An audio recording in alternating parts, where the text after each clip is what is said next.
Well, welcome to the Owatonna Today Show, your community connection since 1991, and thanks so much for joining us on this Wednesday, January 18th.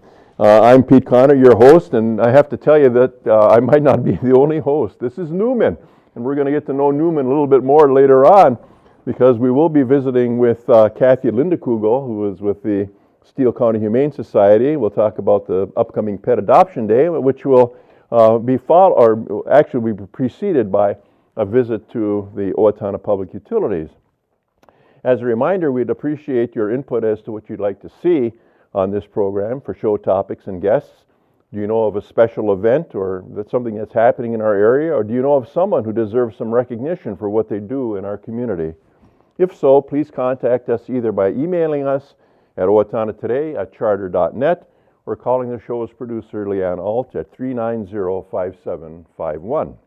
Now we're going to take a quick break with some messages from our sponsors and be right back with our first guest, a visit to Owatonna Public Utilities.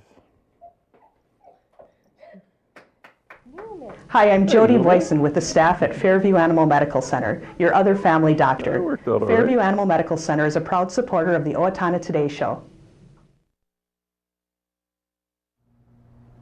If clothing catches fire, stop, drop, and roll. If your clothes catch on fire, do not panic and run. This only fans the fire.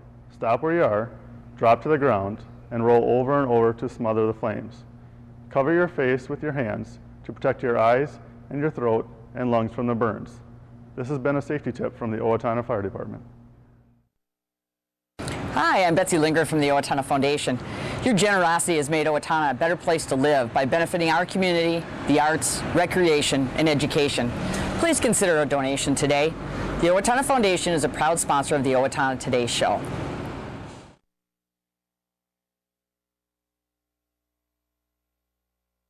Today Show, your community connection. We are overlooking Morehouse Park, which must mean that we are somewhere in the Owatonna Public Utilities building, which indeed we are. And we are here today with Jared Hendricks. Welcome to the Owatonna Today Show, Jared. Thanks, Leanne. So it's wonderful to be able, it's a bright sunny day today, so the view from up here is just absolutely magnificent. We're looking towards the railroad tracks. There is some open water on the river, and once in a while you may see a few ducks fly through the picture. So, and it's a new year, and new year brings perhaps new changes. New changes, new resolutions maybe for a homeowner. Right. So that's one of the things I want to talk about today is maybe you've got some energy resolutions for this year. Okay. Now the new changes at the Owatonna Public Utilities are your hours of operation or business hours. Do you want to run down those for us? Sure. So Monday through Wednesday, we're still open from 8 a.m. to 5 p.m. We've reduced our hours on Thursday. They are now 8 a.m. to 6 p.m. on Thursdays. Okay. And we've extended our Friday hours by another half an hour, so that'll be from 8 a.m. to 4 p.m. on Fridays. So Okay. Monday through Wednesday, 8 to 5. Thursday, 8 to 6. Friday, 8 to 4. Okay. And if people cannot remember all of that at once, all of your hours are listed on your website. They are listed on our website. You'll also see that in our new revised newsletter that will be going out. Oh, okay. Or should be out, I should say. And we do have them on our door on a hanger right now, reminding customers if they got up to the door what our new hours are as well. Wonderful, wonderful. So that takes care of the new changes here at the Public Utilities. What about the New Year's resolution that you would hope all of the utilities customers would consider? Absolutely. Of course, much of what I do is helping customers reduce their energy consumption, which means reduced energy bills, reduced utility bills. Which we all love. Absolutely. I know I like to have a little bit extra money in my budget. Maybe that's a little bit more travel time, a little bit more spending money, maybe paying down something else that you want to pay down on a little bit quicker. So that's one of the things I like to do is help people reduce how much they're paying in their utility bill. And one of the great ways they can do that is to start out with a house call energy audit. House call energy audit is a way to have an auditor come in and help you identify some of the ways you can save energy in your home. They'll also help you go through kind of the costs of saving those different, or on those different pieces to save energy, kind of help you prioritize those. So one of the first things they do when they come into your home is they set up this contraption in your door, and they actually pull a vacuum on your house or pressurize your house in one way or another to see how much air leaks in and out of your home. Through where? That could be through your attic, that could be through a knee wall, that could be through a cantilevered floor in a split level, or your joist, your rim joist between your basement and your main floor. It could be from a number of places. The most common place is the attic, though. And that's the first place that you want to look for air leaks as well. And if you think about it, you've got warm air in the house, and that warm air wants to go up. If that warm air is going up and it finds a hole into your attic, it's going to go up into your attic. It's going to escape to the outside cold elements, which means it's going to draw air into the home from another location. That might be through a window, that might be through a door, might be through an outside wall outlet. It could be from a number of places. But usually when you feel drafts on those, it's an indication that you might have an attic air sealing problem. Oh. So they'll do that blower door test to see how much air is leaking from your home. From there, they'll do a number of different things. One of them is to go up into your attic and take a look at the insulation in your attic. They'll see if you have enough insulation or not. They'll also take a look around to see if you've got any penetration issues where that air is leaking. A lot of the places that they look are any plumbing penetrations. There's a vent that goes through your attic for your plumbing. True. There's also wiring that might go up into your attic. A chimney will go through your attic if you have an older furnace or water heater that doesn't have the direct vent, or if you've replaced it and didn't have the chimney replaced and filled in, you could still have that penetration that's allowing air to flow even if you're not using that. So they'll look for those and help identify whether or not that's a problem in your home. Then they'll, of course, like I said, look at the insulation, recommend whether or not you need more insulation as well or not. If you think about how's the best way to save money on my heating bills, most people think right away, well, I should just put more insulation in my attic. And oftentimes that's a step to do, but the first thing to do is that attic air sealing. And that's why it's such an important part of the house call energy audit. Okay. So now, is this something that we should be looking at if we have an older home that's, say, 15 years or older, or would this also be true of a newer construction home as well?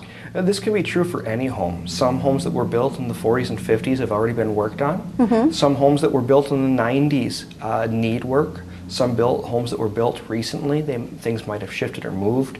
Your insulation might have settled over time, depending upon what insulation that you've used. So any home can potentially benefit from a house call energy audit. It's not just those pieces that they're looking at either. They'll go through and take a look to see if you're getting a clean and tune done on your furnace or air conditioner. If you haven't been, they'll probably recommend having that done. Those help them run more efficiently over time. They'll also help that equipment run longer and last longer in your home, so you don't need to replace them as often. Okay. So now you said that you need a certified person to do this. Tell us about that. We contract with an outside vendor, GA Ernst & Associates, to do the energy audit itself. Okay. You might recall an episode last year where we actually walked through with an energy audit with GA Ernst & Associates. That's right, we did. And he did the blower door test on that home, and he looked at the furnace, and he looked at all sorts of different things. And if I recall correctly, he even found an issue in the bathroom vent where there was a lot of cold air leaking in the bathroom vent. Yes, he did. So that's some of the things that he'll do during the energy audit. He'll use that thermal camera and look around to see if there's leaking cold or hot air. But he's been trained to do this. He knows what to look for. He does this day in and day out. It's not something that all of us have that equipment to do. We don't have the expertise to go and look at all of these things, and he really does have that. Now, you also talked about qualifying contractors. That reminds me of a couple of rebates that we have available for customers that do have a house call energy audit. Yes. One of those rebates is attic air sealing, as I've already talked about. You can get a rebate for attic air sealing if your attic needs that. You can also get rebates for certain wall insulation if your home needs that. And you'll qualify for a higher rebate if you have a qualifying contractor insulating your attic. Of course, you can always have an insulation done in your attic and qualify for a rebate, but it would be lower than if you used one of our qualifying contractors after having a house call energy audit done on your home. Oh, I see. So it's not that you necessarily need to have the energy audit done to qualify for this additional rebates. You would actually have to have the energy audit. Oh, you would done. too? Yep. Okay, And then okay. it Because would- that uncovers your problems that for you. helps you uncover those Okay. problems and confirm that they are indeed a problem. There's some times where he goes in and there's plenty of insulation and the air sealing is just fine, and he might recommend other things. Another thing he'll go do is look at your water pipes. He'll recommend insulating hot water pipes if they're not insulated already. Okay. He'll look at light bulbs in your home. You might be using incandescent or halogen lights still, and he might recommend switching out to an LED light source depending upon what type of light you have. You'll also receive a LED light with your audit if you do have some of those older halogens or incandescent light bulbs. You will receive one of those. Give it a try, see how you like it. LEDs have come a long ways. They really have. When you turn them on, they're on. They're actually They don't on, have right. to warm up. And that's a wonderful thing about LEDs versus the compact fluorescents that a lot of people had some bad experiences with, and we don't want that. So we want to be able to provide that LED for you with your house call audit so that you can try it before you go and spend the money on it. Okay. And so then how do we set up an energy audit?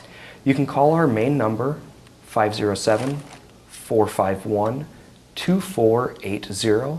Talk to one of our customer service representatives, let them know that you would like that house call audit done. Okay. They'll get your name and phone number and contact GA Ernst & Associates. You'll receive a call from them to schedule that audit. They do want you to be there for it. A lot of the value of that audit is actually spending time getting to know what they're looking at, asking them questions. We recommend blocking off about a 2-hour period for that house call audit. Okay. They can go longer or shorting depending upon how much interaction you're having with the auditor that day. If you're asking a lot of questions, you'll get a lot more benefit, but it might take just a little bit longer. Okay. And you actually have, if you go through OPU for this, you actually have reduced rates. We do. Which is, as I look at the brochure here, pretty amazing. Standard house call is a $300 value, and if you go through OPU, it's how much? It's a $50 copay for our customers to have a house call. The Owatonna Public Utilities covers the rest of that. You can also opt for the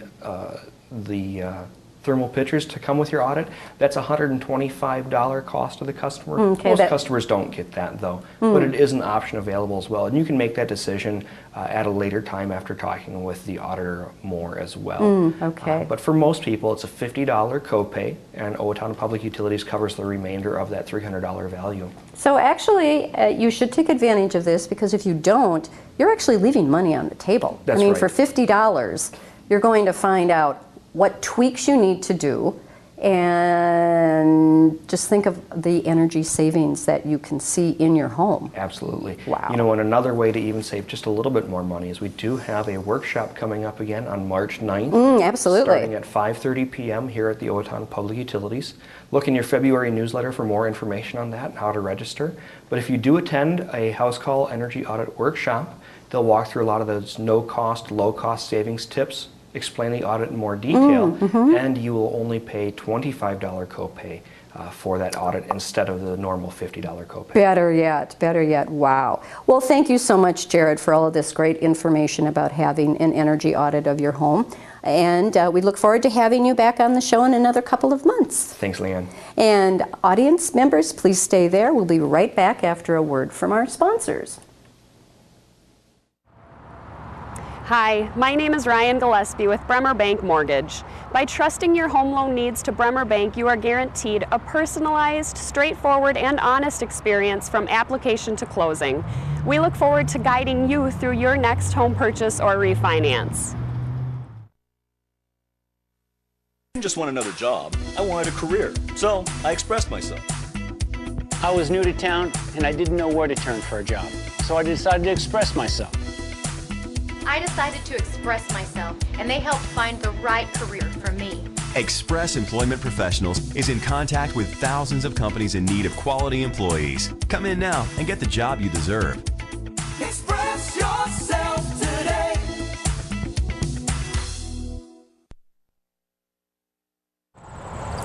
Since 1988, the Owatonna Area Business Development Center has been the part of the success of many area businesses. The center leases office space and manufacturing space and offers on-site business consulting.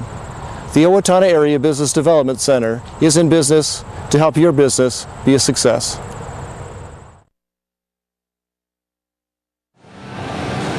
Hi, I'm Tim Anderson, the owner of Anytime Fitness, where we make getting healthy affordable and convenient. Anytime Fitness is a proud sponsor of the Owatonna Today Show. I'm Dan Branstead of Carlson Branstead and Company, Certified Public Accountants. We support the Owatonna Today Show. Well, welcome back to the Owatonna Today Show, your community connection. Joining us now is Cathy Lindekugel, representative from the Steele County Humane Society. Welcome to the show. Yes, thank you for having me. And as those who have been with us since the beginning will know that I had Neumann in my lap, but Neumann decided it was time to get back to a better place, I guess. So Neumann is back with his brother. Brother is, what's his name again? Kramer. Okay. Yep. Coming out of Seinfeld's show, I guess. So, Cathy, good to have you here. Tell us a little bit about you, first of all. You're involved with the Humane Society for how long? For 6 years now. 6 years. 6 years. Okay, yep. Why? I saw it was actually an article in the paper, and they were saying how badly they needed foster homes because they were turning away animals, and we were just kind of in a time in our life where we're like, oh, I can do that. So prior to that, though, you really had no, unless you had your own pets. We had our own pets, yeah. Sure. But yeah, that was the beginning. Just kind of like, oh, I can do that. And in animal rescue, we always say that everybody can do something, and so this started out to be my something. There's something, and since then, I guess it's. Would it be fair to say it's taken you by storm? It's taken me by storm. You could say that. In our pre-show discussion, you said that you were very passionate about pets, especially pets that are in need of care. Yes. Yeah. Okay. Yep. And before we go too far into our program, we should talk about a couple of things that are happening that are really important. And one is the Pet Adoption Day. Yep. I think that's key that Cathy wants to spend some time talking about. Tell us about what that is and why it is and where it is and all the rest all of the it. rest of it. Yeah. We're going to be up at Spherion, the employment agency, this weekend on Saturday. I think the hours are back to 1 to 3. So we're going to be up there. I'm not sure how many dogs we have right now. So I'm not sure what we're going to have for dogs, but I know that we have a few cats, so the cats will be up there. And it's nice, it's warmer up there now. So we go up there in the winter. Okay. So how many animals will be on hand for people to, come and see and touch and... It varies because, the foster homes, a lot of them have, stuff going on. So, I would say in general we'll have a couple of dogs and maybe 8 to 10 cats. Okay. Principally, the Humane Society involves itself with dogs and cats. And cats, yep. Is it more cats than dogs or other way around? It's always more cats than dogs, yeah. Okay. Where do they come from? We generally speaking, the ones that we have usually come as strays that are picked up outside of city limits. A lot of times they're pregnant cats that come in, and of course then you always end up with more than one. So otherwise it's just cats that people have found on their properties, and they call us, and hopefully we have room and can take them. When you say that they're found on their properties, suggests to me that others are dropping them off. They've had apparently no longer any use for them, or they don't want them, or maybe there was an event in the house that precipitated their saying we can't have this anymore. So rather than maybe to call you or people from the society, take them out to the country and put them in dump the ditch. Them. It does happen. I guess I'm a little, maybe jaded, hardened. I think that a lot, although I we'll never know, if it's true or not. But I suspect that that's a big thing, is that they get dumped out in the country.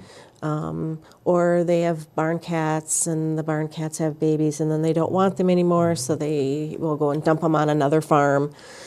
Somebody's pet that they threw outside, it's hard to say. It seems to me that pets, having a pet, before the pet arrives, there would seem to me to be some need for orientation, a family orientation, is what are we coming to here? What's going to happen? You know, ultimately, yeah. I mean, getting a pet is a huge decision and should be a family decision. I know I personally really like it when when people come to see my fosters and then they say, you know what, we're going to go home and think about it. Is that okay? And I'm like, well, yeah, that's fantastic because I don't want you making, you know, a split-second emotional decision about it. Yeah. I had asked Cathy a question a few days ago through email. I said, how many pets do you think there are in Owatonna? And she wrote back, she says, I have absolutely no idea. But I think there's a lot. I'm sure there's a lot, a lot of people walking dogs and, you know, I don't know that people walk cats so much, but I guess that there's a way. I imagine leash law works for cats just the same as it would for a dog. The people do it. I don't do it. I have a catio.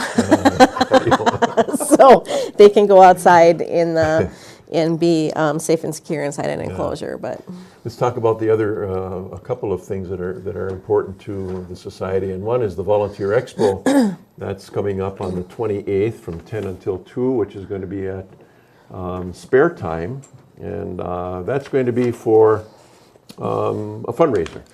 Well, right? We do some fundraising there, but it's mostly to get new volunteers in our organization. So I think I put on here too how it all came about. It's just in one quick little thing, but we used to have people come, especially to me all the time, and say, you know what, I can't foster, but I really want to help you, so what can I do? And so this Volunteer Expo was born, and this way people can come and see what we have available for volunteer opportunities. You can sign up for the ones that you want to do. If you don't want to do it, then don't sign up for it, and then we won't call you. My thinking always is if I was a volunteer, what would I want? And what I would want is not to be called for highway cleanup every time it comes around. So I don't want to do highway cleanup. A lot of people enjoy it. So we just, you can sign up. We have an everything sign-up sheet too, but if you just want to work on the fair, then just sign up for the fair, and you will get called. Right. Okay. So. The other thing that we should really get into a bit of conversation about is the fact that the society is going to be constructing a building. Yes, we are. And that's going to be located up by the dog park by Chase Lake. Yep. And you have a piece of property of your own there. We do. Yep. We bought it. I think we closed in November. Okay. On it. It's about 2.5 acres, if I remember right. Okay. Yep. Right across the driveway from the dog park. What's what's your objective in terms of construction and getting it ready to go? When do you want to see the opening? If you know, we don't really have a time frame on the opening. Our time frame is going to depend on money coming in for the shelter. We all agree that we want to have all the money to build the shelter plus 3 to 5 years of expenses in the bank before we start. So that way we're not building it and then trying to figure out how we're going to pay for it all. You know, we're going to be set. So this year is going to be very telling, I think, in our fundraising to see, you know, the time frame of when we can actually break ground. But it's not going to be for a little bit yet.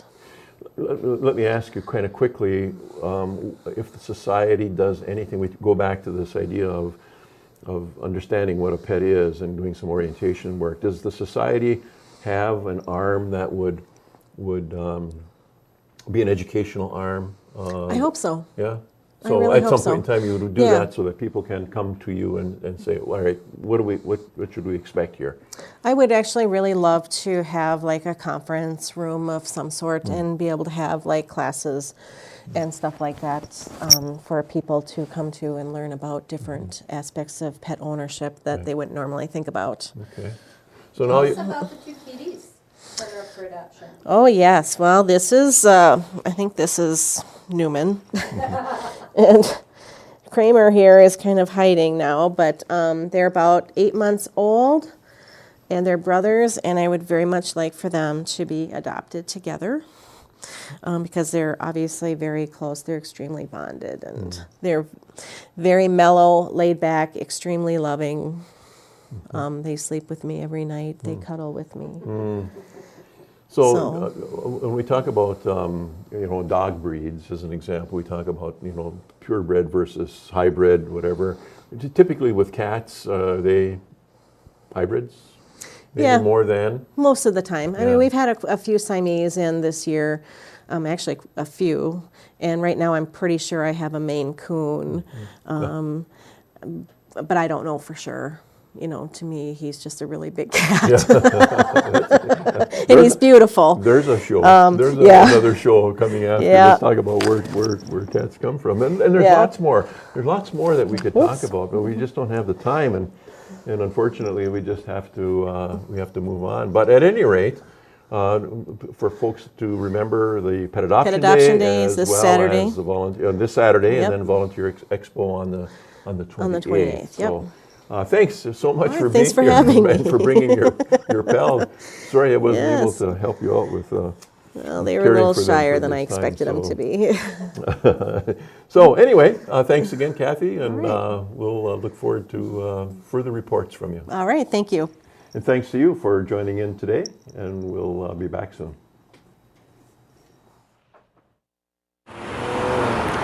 Cedar Valley Services, located at the corner of Rose and Grove in Owatonna, provides an array of services for people with disabilities in Steele County.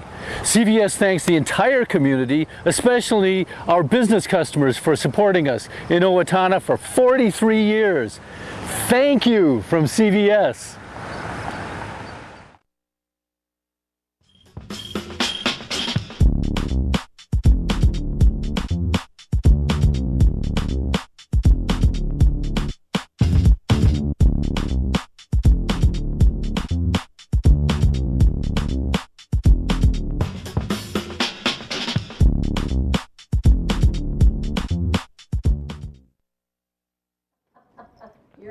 Welcome back to the Owatonna Today Show, your community connection. Kramer and I are saying thanks so much for staying with us. We have some community announcements to share with you. The Steele County Historical Society will offer What is the Matter?, a presentation for the History in the Making series on Thursday, January 19th, 7 o'clock p.m. at the Steele County History Center. Andre Cohen of AM Horizons will lead a discussion exploring the historical rationale for making the statement, Black Lives Matter. Admission to the lecture is free for Steele County Historical Society members and $5 for non-members. Are you living, from the Project Community Connect, Steele County, are you living in a car? Are you sleeping on someone's couch? Do you lack a warm place to stay? And if you've answered yes to any of these questions, then please come to this free event designed to get connected. Thursday, January 26, 2017 at Trinity Lutheran Church, 609 Lincoln Avenue from 11 a.m. to 2 p.m. The 13th annual Chili Cook-Off, benefiting the Andrew Lawrence Memorial Scholarship Fund, will be on the 28th of January from 4 until 8 p.m. at Ritchie Brothers Auctioneers. Tickets are available at Kotke's, Owatonna Shoe, Huntington's, KC Hall, $8 per person in advance, $10 per person at the door. Winter Weekend Out, January 27 through 29. On Friday, 1 to 4:30, sledding and a movie party at West Hills. Saturday, 10 a.m. to 2 p.m., Fat Tire bike demo at Kaplan's. On Saturday, 2 p.m. to 5, adult bocce ball tournament at Lake Coalmire. And Saturday, 5 to 7, rock on ice at Morehouse. And Sunday, 2:30 to 4:30, family ice fishing at Lake Coalmire. The Owatonna Forward invites the community to share their vision for Owatonna at public input sessions being held at Owatonna Public Utilities Morehouse Room on Tuesday, February 7th, 6 to 7, Wednesday, February 15th, 6 to 7, and Tuesday, February 21st, noon to 1:15 p.m. And that's all that we have today. Thank you for being with us, and we will see you hopefully on Friday.